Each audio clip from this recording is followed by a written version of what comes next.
diving into a really powerful story by Temsula Ah.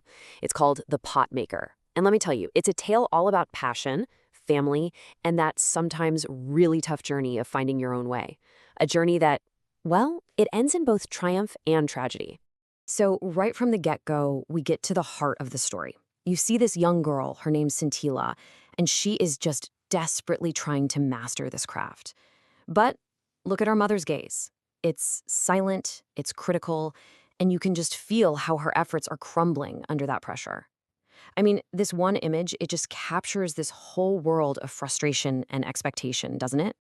And this brings up a question that I think a lot of us can relate to. What happens when your passion, the thing you love to do, just completely collides with your parents' plans for you? I mean, what do you do? That's the huge conflict that Sentila is about to face. So let's start where all the best stories do, right? With a young girl and her singular dream. Okay, so this is Sentila. And for her, making pots, it isn't just a hobby. Not at all. It's a legacy. It's something that's in her blood, a tradition passed down from her mother and her mother's mother. She feels this almost magnetic pull to it. This line from the story just says it all, doesn't it? For Sentila, the whole process is like a symphony. Where other people might just hear noise, the tapping of clay, she hears music. It's this deep, all-consuming love for a craft she's been watching her entire life. But here's the thing. Turning that dream into a reality, it's going to be a really painful, difficult journey. And a big reason why is her mother, Arenla. So here you can see the two paths laid out. On one hand, you have Sentila's dream, but on the other, you have her mother's plan. Arenella, her mom, she's practical. To her, pot making is just messy, hard work, and it doesn't pay well. Her plan for Sentila is weaving. It's clean, you can do it indoors, and it brings in good money. And right there, that's the central clash of the whole story. Passion versus pragmatism.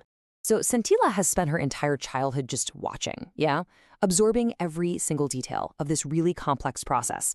From mixing the clay to pounding it into dough, she knows exactly how it should be done. She sees the art in it, every single step. But then, when her mother finally agrees to teach her, it is a total disaster. For almost a whole year, Sentila tries, and she fails, again and again. The clay just will not cooperate. And her mother? She just sits there, watching. She offers no help, no guidance, just watches as Sentila's frustration and shame just build and build with every single misshapen lump of clay. So, just when it feels like her dream is totally impossible, a new person enters Sentila's life. And trust me, everything is about to change. So, as is the custom, Sentila gets sent to a girls' dormitory, and that's where she meets Onula. Now, Onula is this really kind, really observant woman.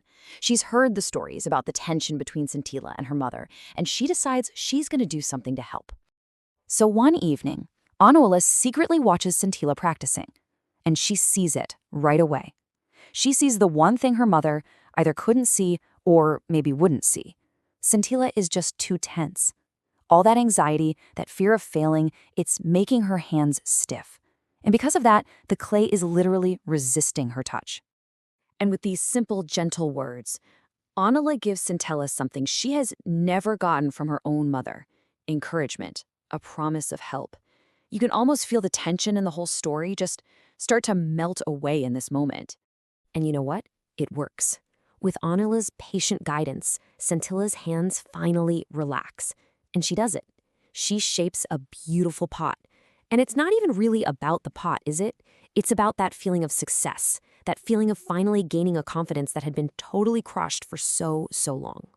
But this newfound confidence is about to be tested in a huge way.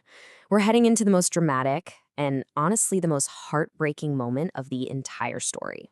Okay, so here's the setup. It's a bright, sunny day.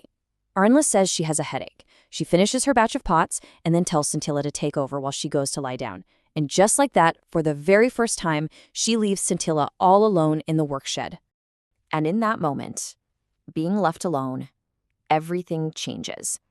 With that crushing weight of her mother's judgment finally gone, something inside Sentila just clicks.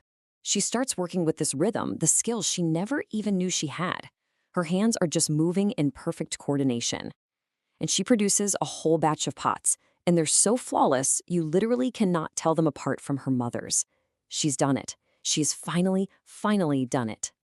But right in that moment of triumph, as she's celebrating this huge breakthrough, she gets the most devastating news.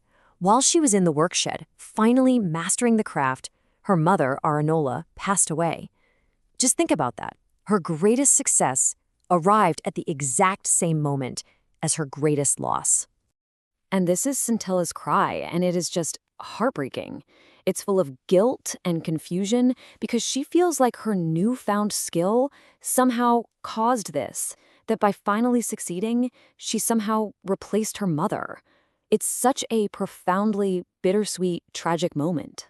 So, in the aftermath of this terrible tragedy, the true meaning of what Sentila actually achieved starts to become clear. Onula, who is really the only one who gets the whole picture, goes to the workshed, and what she finds there just stops her in her tracks.